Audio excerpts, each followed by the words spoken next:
And yeah, MageOfSymphonia didn't start off with a bang. He just kind of worked his way up to where he is now, and where he is now is a contender. I feel like he came back with a bang for sure. Like whenever he was playing before, he was good, but he wasn't a contender.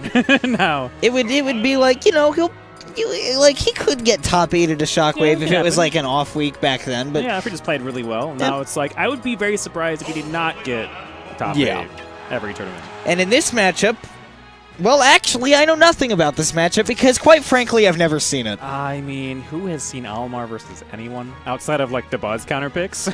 Like, we have some violence happening. Right? Yeah.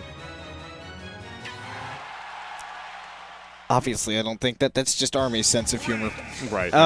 So yeah, fist bump before game 1, going on into Smashville. We are all about to learn some things because yeah, my hypothesis would be that it would actually be kind of hard for Olimar to harass with his Pikmin throws because not only is Luma going to be pulling in and like pressuring him, but of course. Rosalina does have the magnet to pull projectiles away. So if he ever gets threatened by do the Pikmin count as full projectiles? That is a good question.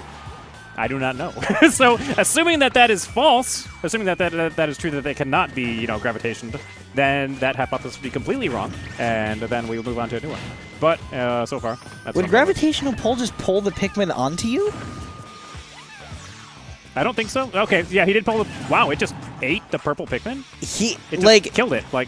Literally, the gravitational pull was so strong that it just made the Pikmin crumple in on itself. It's black holed.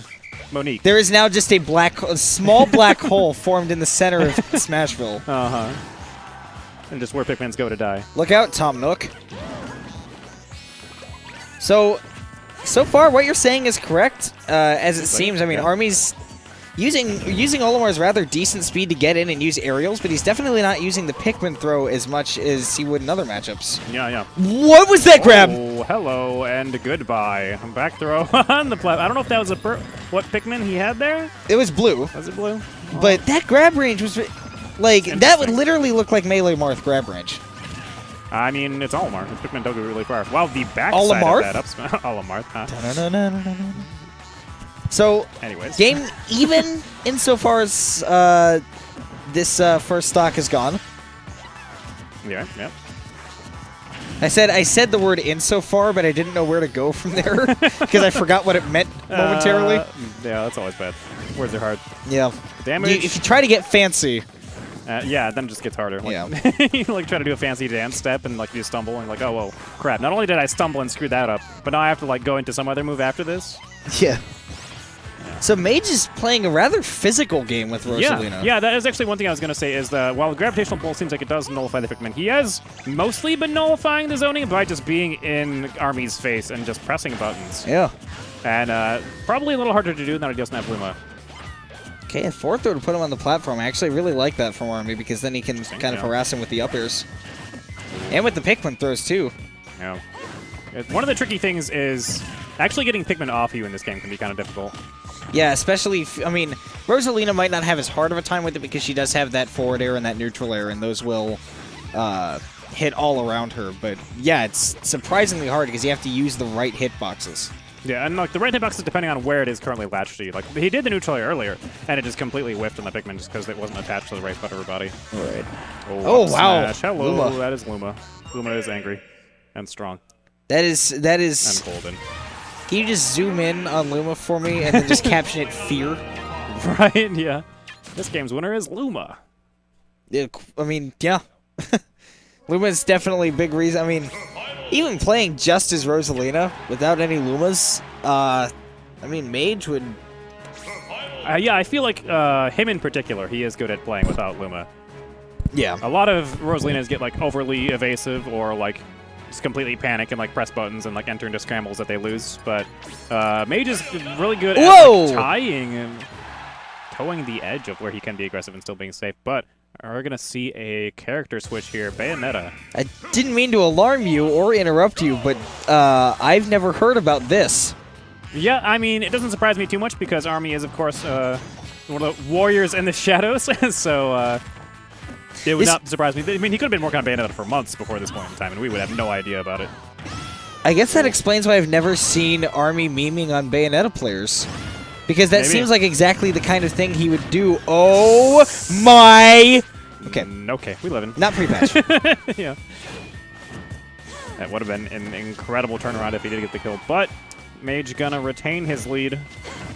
Ooh. Army likes the witch time button. Seems like he does. He has pressed it multiple times. Ooh. Yeah, those magnets landed, but Luma coming in with the assist. Not even that, just the jab from Rosalina as well. And because it was just a Rosa jab that he witch timed, he didn't get a whole lot of time. Right, yeah, multi-hits coming out really, really quick. Well, not only just that he didn't get a whole lot of time from having multi-hits, but the fact that it just does like 0.5%. So he doesn't get a whole lot of time off of the power. So yeah, big stock there from Mage. Ooh, interesting. Luma tanking the Giant Fist. Gonna die for it, but Mage putting on more damage.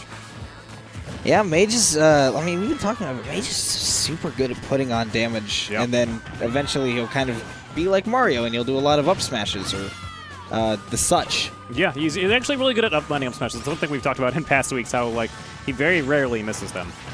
Even when he's just like just Rosalina without Luma, his up smash ratio is very high. Oh, wow.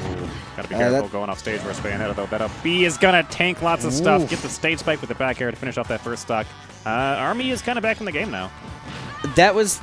So Mage perfect pivoted into stand in front of your shield and then grab you. Mm-hmm. That was a cool guy move. Ooh, just chasing him and Army retaliating right back. Yeah, actually getting punished a little bit for it that time. Solemn 19%. Oh, wow. No fear.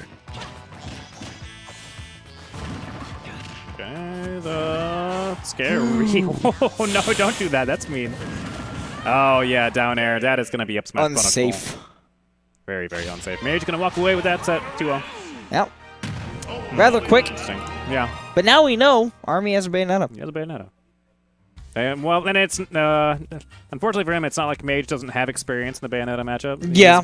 He has been clashing with Lima every week, probably. We have a few of them here, yeah. Yeah. Definitely getting a lot of experience. And that's one that where, like, Lima kind of crushed him a little bit the first time they played, so I'm sure he's been trying to study that one more.